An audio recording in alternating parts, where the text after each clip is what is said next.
Hey everybody, live from the On Target Podcast Studios in beautiful Maitland/Orlando, Florida. It's the Tom Squared Tech Talk Podcast with your hosts Tom Jelnick and Tom Craig.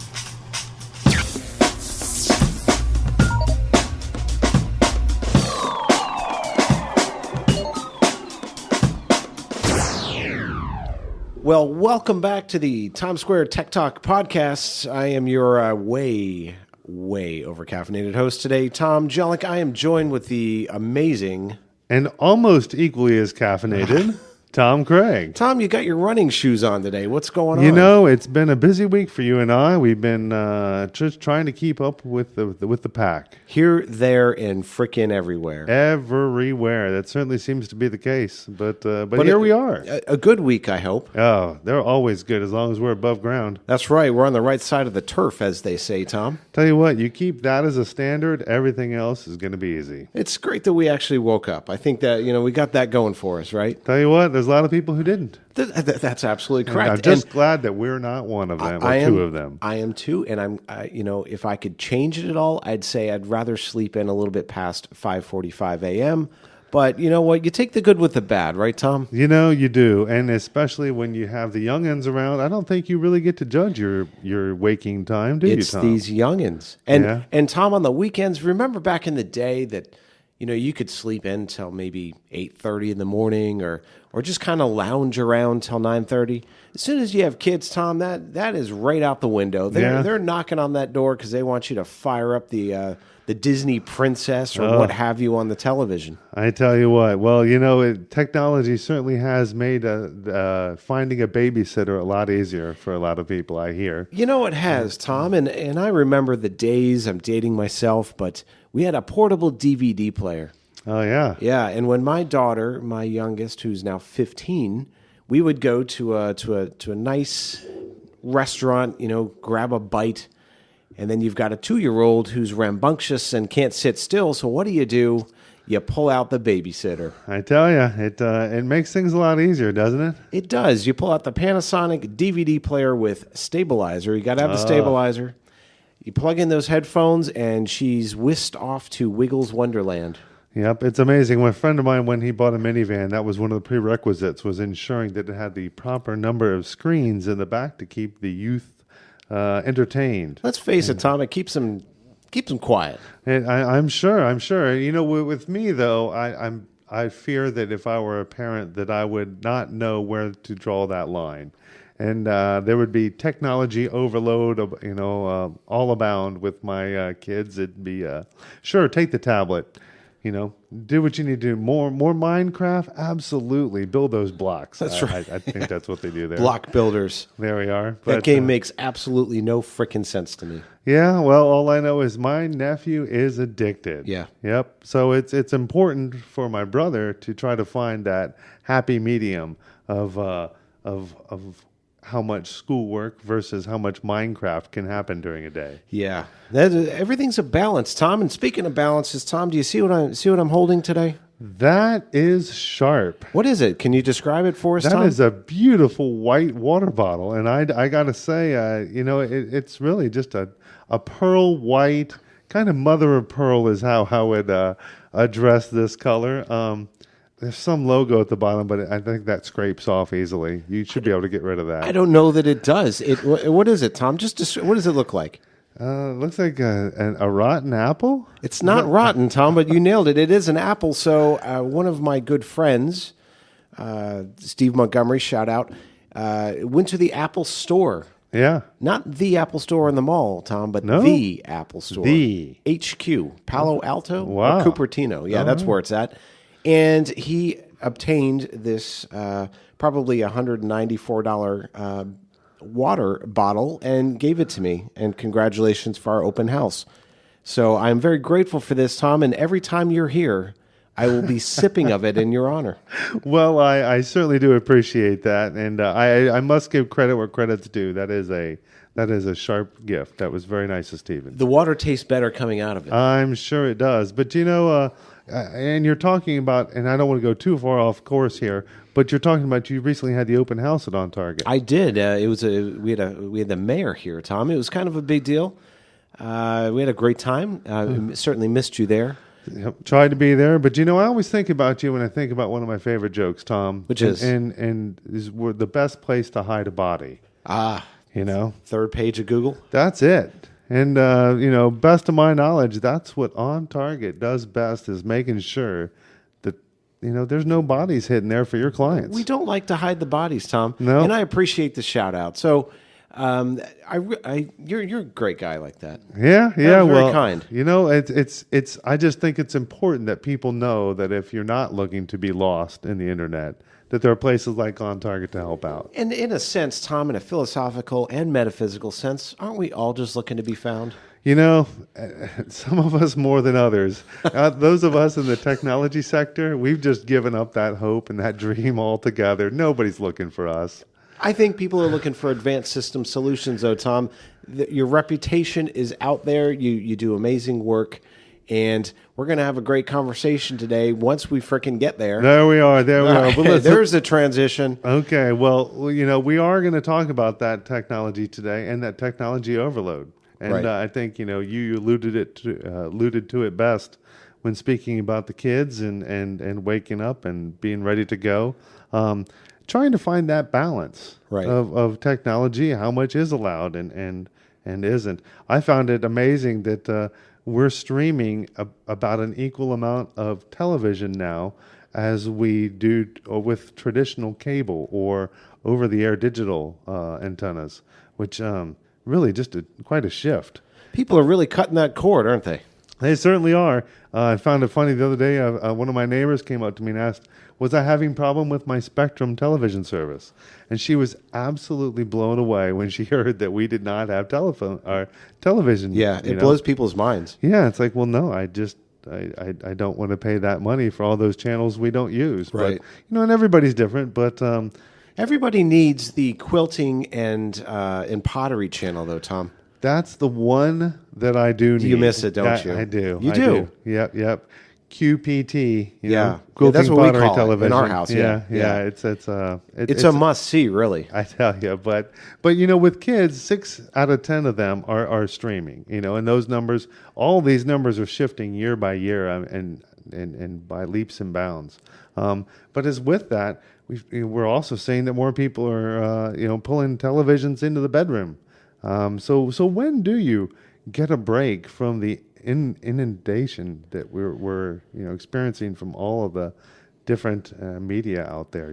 Well, Tom, let me share a fantasy with you. Please. I want to set the stage. I want to take you on a bit of a journey. It's something that I dream about every single day, sitting in traffic, listening to podcasts, or checking email on my phone when I shouldn't be. My fantasy is this, Tom. We get in the car, the family truckster. Stay with me. We're going down I-4, right? There's 90 million cars jammed in with us. But you know where my destination is, Tom? You know where I'm going? Where's that? I'm going to the mountains. Yeah? Yeah, the mountains, Tom. I'm zigging and zagging. I'm going around those curves. I'm going to get to the top of the mountain. I'm going to rent a cabin. The family's going to be with us. No phones, Tom. No tablets. No computers.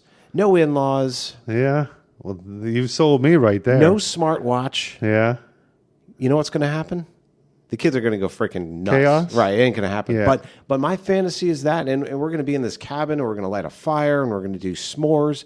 We're going to have conversation like we're a family. Yeah. Yeah, we'll talk about what they did at school. Yeah. Talk about dreams and aspirations. It's just going back to old school communication. Yeah, there'll be bunnies and deer. Talking to each other.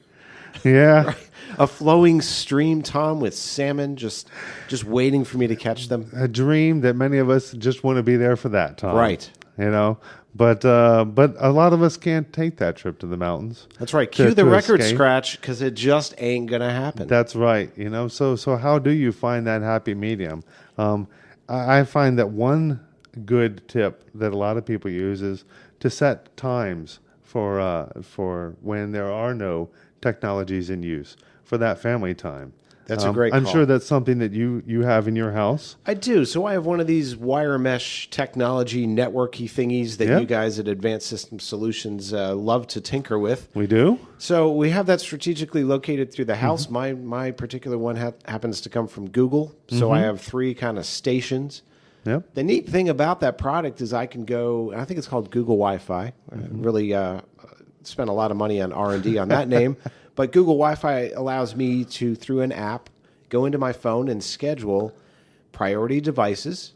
So of course, naturally, all of mine are top priority. Absolutely. And then I can actually assign my daughter's iPads and computers and the 94 devices that are connected to the internet at my house. Yep. But here's the cool thing: like if I want to have family dinner time between 5 and 6:30, I can shut off the internet. Like I am God. I'm sure that's a lot easier than my mom ringing the cowbell back in the day, trying to get the kids in out of the field. I can hear that cowbell now, Tom. I tell you, turn off the internet access and watch how quickly all the bedroom doors open, huh? Yeah, and it's not like you have to go into this big server room and pull down this gigantic lever to turn it off. Like I can hit it right from my phone. That's fantastic. Quick story: kids, we were sitting at the dinner table, and everybody's in their phone, and put them down, put them down, put them down. So frustrating. Well, I got to finish my homework. You hear all the excuses about why they have to be on their phones. Yeah. And I get up and I push the button. And I disconnected every single one of them off the internet. Yeah. And yeah, they lost their mind. And there was a fight. But, when you have that kind of power, it comes with great responsibility, Tom. Yeah, that's what I've heard. I can also assign bedtime. So if you have a straggler child that loves to I went to bed, Dad, at 10 o'clock, but it's 1:30 in the morning and they're still up doinking around on the internet, I can stop that too. That is critical. And as an uncle who has a niece who has sent messages long past midnight, sorry, Maggie, to call you out there. Yeah. Nice job, Maggie. Yeah. It's important to be able to, get rest. And that's get some sleep, kid. Absolutely. You know what happens when they don't get sleep, Tom? Cranky. Oh, cranky isn't the word for it. Yeah. Especially when you got two girls. Cranky was the first. Zombie-like was a very close second guess. Yes. But yeah, as I remember from back in the day, trying to stay up and watch late night television, but now it's so much easier with not only a television in the bedroom, but also the cell phone or the tablet or whatever device it might be. So to have that control over the wireless access within your house certainly does help to limit that time and make sure that your kids are sleeping when you expect them to be. It helps a little bit unless you got really smart ones who realize they can just turn off the Wi-Fi and use their AT&T carrier. So there's that problem. But the other challenge we need to get you a jammer, Tom. Seriously, I need a jammer. It's bad enough I have to have a satellite hookup in my house just to get the cell phone reception. Isn't that crazy? It is. Thanks, AT&T. So anyway, this one's for you. One of the biggest challenges that I face is my oldest child uses a tablet for school. Mm-hmm. So most of her homework, most of her collaboration with schoolmates, and even obviously the books, there's a lot of stuff in the cloud. So she kind of can't be without that. But I also know she gets real distracted and ends up playing, what's this game, Fortnite. Oh, I've heard of this. Oh, my God, that game. Yeah? Yeah. Huh. I'm not, I want to show you how to play, Dad. Dad has no time for that. Yep. I'm still shrugging off Minecraft and Angry Birds, so Fortnite is just way too advanced for me. I remember the Angry Birds. I was pretty hooked on that. Yeah. Pretty addicted to that. See, that's something I can handle. But some of these newer technologies and games are far too deep and time consuming for me. These kids and their newfangled technology. I tell you, give me a little bit of Pac-Man, and we've got ourselves. Yeah, and stay off my lawn, That's Tom. right. Just keep them on. Keep the kids off the lawn. But another important way to help avoid distractions and technology overload actually comes from our friend Andy Storch. Okay. Andy's a big proponent of turning off alerts. And that I have found, at first I thought, well, there's no way I can turn off my alerts. It's very important that I get an email from a client immediately.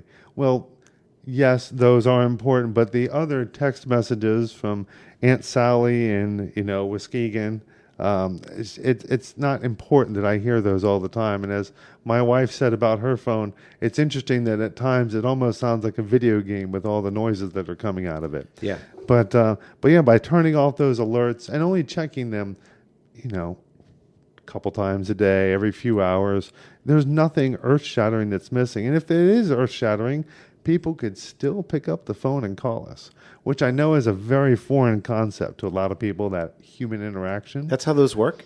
I know. It's hard to believe that that's the basis of the thing that we carry around it's a phone. Yeah. And Two-way communication. Yeah, huh? with all the other ways to communicate on it.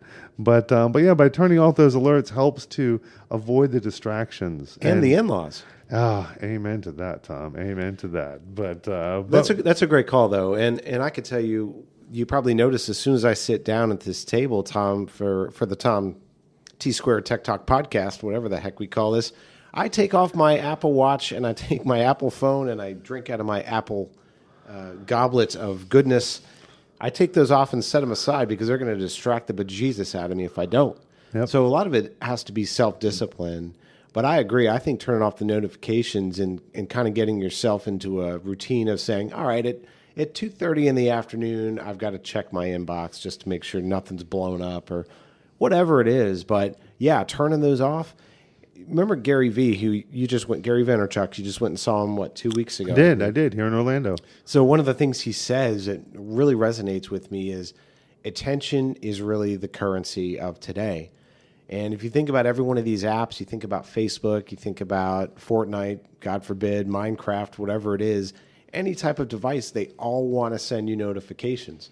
They're all fighting for your attention. They are. And I think that's really turning us into this, my brain can't take any more input. It can't take any more stimulus, right? So there aren't enough hours in the day for that. There's not enough brainwave. I mean, I'm full. No, you're right. And you look at that with all the gaming, and then through that into social media, and then through that into our email, and that's several different notifications you can get for one item. So trying to manage those and turn down those alerts as much as possible to only the things that are really important. Right. I think that's a great thing to go with. But what else? From your IT recommendation in the home, what else can we do as parents or guardians, et cetera, to really to have a good balance? I mean, I loved you use the word balance, the yin and the yang of the house. Like, the time is important to the teenagers, but I really want some family time too. Exactly. So, with that, I heard a good line recently that balance is actually about change and flexibility, not symmetry or stasis. So even though we want to have a hard line balance between, okay, well, you were going to spend 1 hour on homework and then 1 hour on the tablet, it's not that. It's going to have to be a living rule, if you will, that changes and flows with the changes in technology. And it's important that as parents, or uncles in my case, or aunts, that we try to keep tabs of what technologies our youngins are using so that we can keep up with it. We don't have to know how to play Fortnite, but it's important that we're aware that they're playing Fortnite. Sure. And what are the possibilities that Fortnite can bring? Is there a messenger within there? Can they receive messages from others? And as we've talked about before, can others find them via location? Right. Via these new technologies. So really, it's similar to us and knowing what we have in our computer world. It's now double the responsibility of knowing what they have in their world.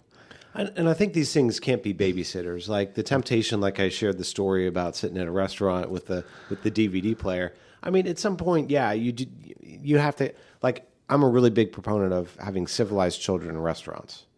All right, and if that means that I had to plug her in to keep her amused and on task and on target, see what I did there, then that's I think that's okay, because I have been in restaurants where kids are bouncing off the walls, and you're looking at the parents like, come on.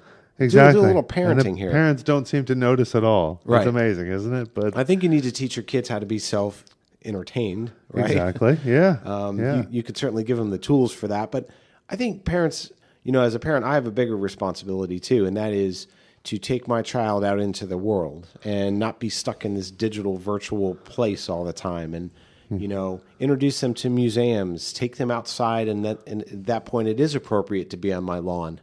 But take them for walks, take them to the beach, take them to see beautiful nature scenes like the mountains I am in my fantasy world. I Tom. tell you. Well, there was a study done overseas where they found that too much screen time impedes a child's ability to develop their focus, concentration, and communication skills. Yeah. So, of course, that will lessen their ability to empathize with somebody else.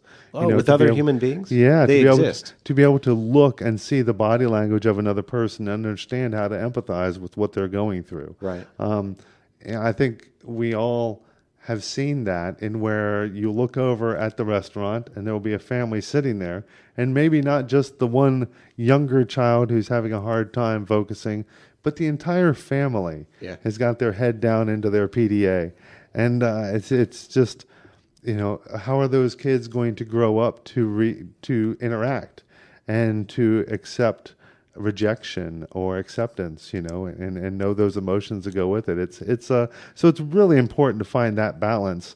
And again, that balance is just what's best for you and your family, so that you keep communication back to what it is and what it was. It's between two people.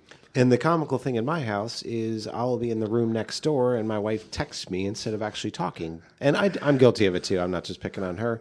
And then there's the in-laws, Tom. Yeah, well, they have the best communication of all, which is just the screaming from the next room. Yes, can you hear it? Yeah, it's still echoing in my head. And I'm hearing that as I'm fishing for my salmon in that stream. Yeah, speaking of fishing, Tom. Yeah. I think it's time to fish into the old mail sack. It is time to reach into the mail sack, Tom. Mail sack. Reach deep into our mail sack. Yeah. Let's dig deep in there. Who do we have? Today we have Joe from Longboat Key. Longboat Key. Joe, how's it going down there? Yeah, well, we can only wish we could be there doing some actual fishing. I know he's probably catching snook and redfish. I am really fantasizing about a lot today. I tell you. Well, Joe asks us what are some of the tips that we have for keeping communication under control within his house. And I think what kind of house does he have, Tom? Well, if it's down by Longboat Key, I can only be so lucky as to find out someday, Joe. But I think we've talked about that a bit today with what you've been able to do in keeping wireless to certain hours. I know that there are a lot of routers out there as well, wireless access points that allow you to go in and set rules for when the wireless is actually on or off. So perhaps a good rule to have, Joe, would be to go in and set that to turn off at 11 p.m. and not turn back on until 5:30 a.m., ensuring that there is actually some rest going on in the house. Great point.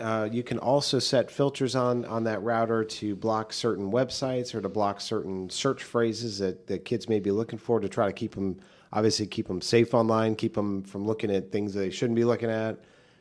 You can even block certain games, etc., that, to your point earlier, could be listening or could cause some bit of harm. So a router that you can control, and don't be afraid of these things. They're somewhat user-friendly depending on the model you get, but you can go in there and access those and make some modifications. It's getting easier and easier, I tell you, these days. Even ISPs are jumping into the game, allowing a portal, if you will, to just log into their website and set those things there. So Joe, there's a number of different tools that we'd suggest. In fact, I think, Tom, soon you and I might review some of these. Some of the best. I think that would be a hoot, Tom. I'm talking like that would be award-winning podcast material right there. I see that one coming. So, Joe, keep your ears open for that, and keep your eyes on on the T Squared podcast for an upcoming episode dedicated towards that. Yeah, Joe, and keep your ears on it too. All right. But Tom, what a great episode today. We learned about in-laws. We talked about routers. Talked about in-laws again. We talked about my fantasy in the mountains and other fantasies. Talked about televisions in the bedroom. And streaming in the bedroom, try to keep it to a minimum, Tom. Keep it to a minimum. Hey, man, until next time, we loved being here with you and spending some time. We'd love it if you'd share this podcast with some friends, with a roommate, maybe Uncle Joe. Or the in-laws. bring them You in. want to share it with the in-laws? They might learn a thing or two. But then again, if you suggest it, they probably aren't ever going to listen. Or they'll yell at you down the hallway. There we go. Until next time, it's been fun. We'll talk to you real soon. Take care. This podcast was recorded at the On Target Podcasting Studio.